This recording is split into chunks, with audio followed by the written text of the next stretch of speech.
Hello students. आज का जो हमारा टॉपिक है डिस्कशन का वो है business organisation. Since we have already discussed in the previous lectures that business क्या होता है, इंडिपेंडेंटली हमने समझा था, एंड ऑर्गेनाइजेशन क्या होता है। तो इन दिस पर्टिकुलर टॉपिक हम फिर से उसको एक बार रिपीट कर लेते हैं। तो बिजनेस एक इकोनॉमिक एक्टिविटी है जो कि कैरी की जाती है to earn profit, while organization refers to the assembling of various elements of business। Organisation की जब हम बात करते हैं तो ऑर्गेनाइजेशन में जो भी एलिमेंट्स हैं, जो भी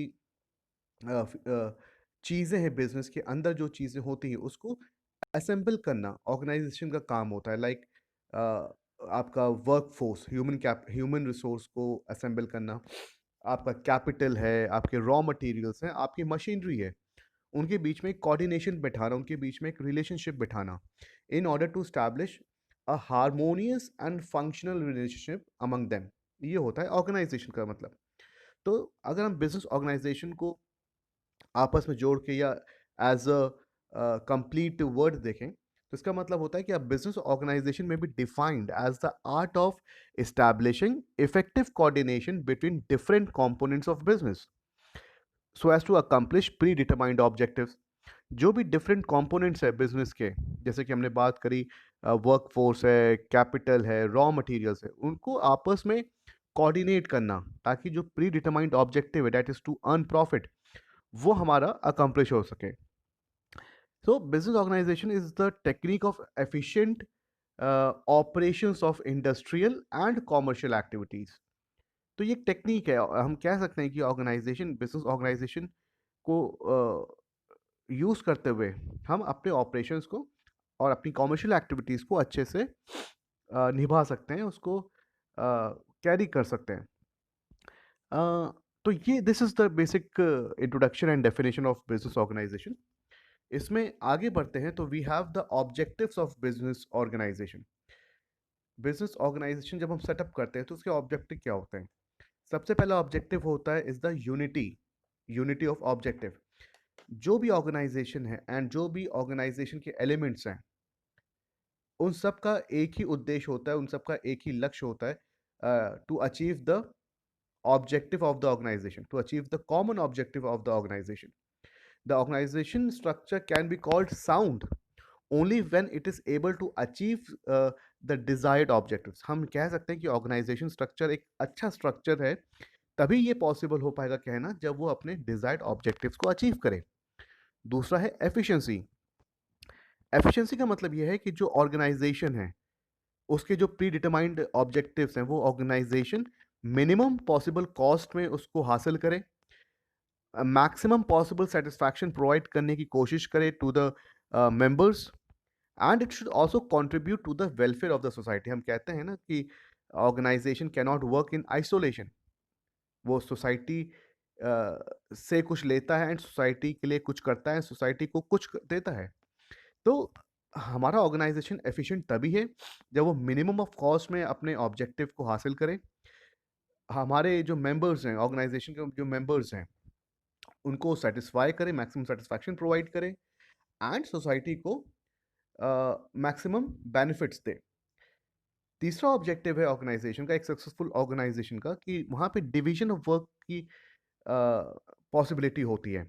जो पूरा टास्क है वो डिवाइड किया जाता है as per the expertise of the labour. हम उसको वो काम देना चाहेंगे जिसमें उसको करने में मज़ा आए, ना कि किसी एक ही इंसान को हम सारा काम दे देंगे।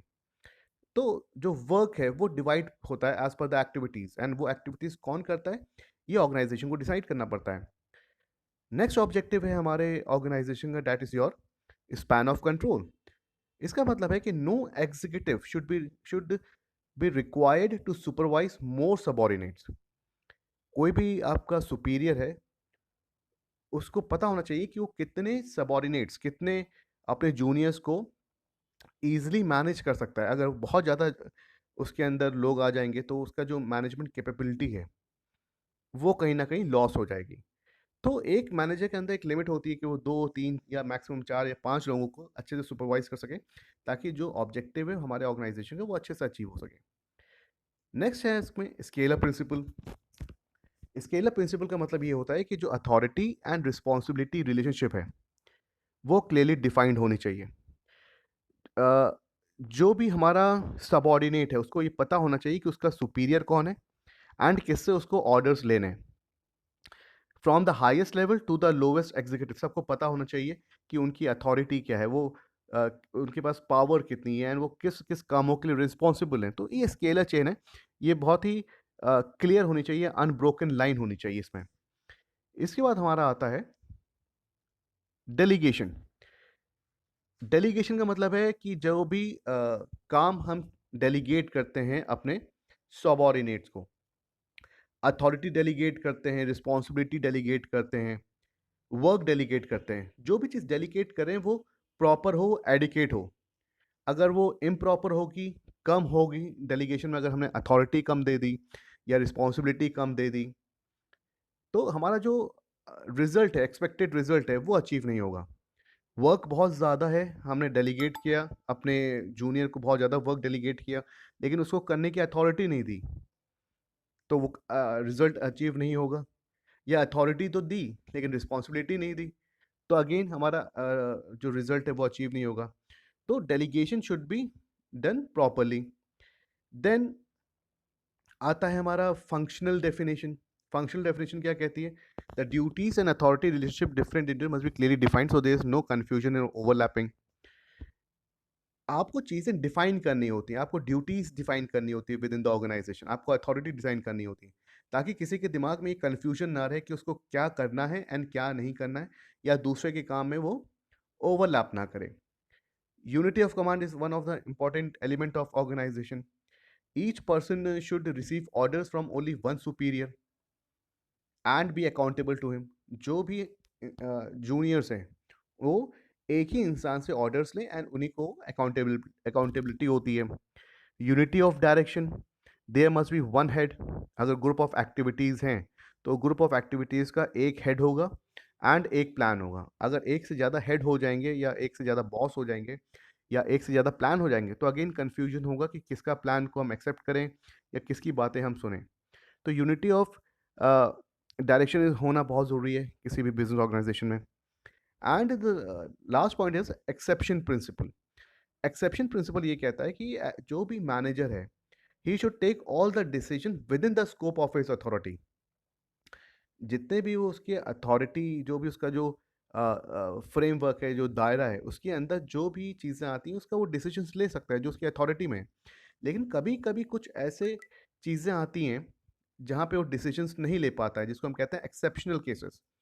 उस पर्टिकुलर कंडीशन में he should refer to the highest level of management. वो अपने बॉस से रेफर कर सकता है या उनको वो सिचुएशन रिफर्ड कर सकता है कि भैया मुझसे ये चीज़ समझ में नहीं आ रही है, मुझसे ये रिजल्ट नहीं हो रहा है, now you handle these situations. So these are the essential elements which should be present to make a particular organization successful. This is all for this particular video. Thank you.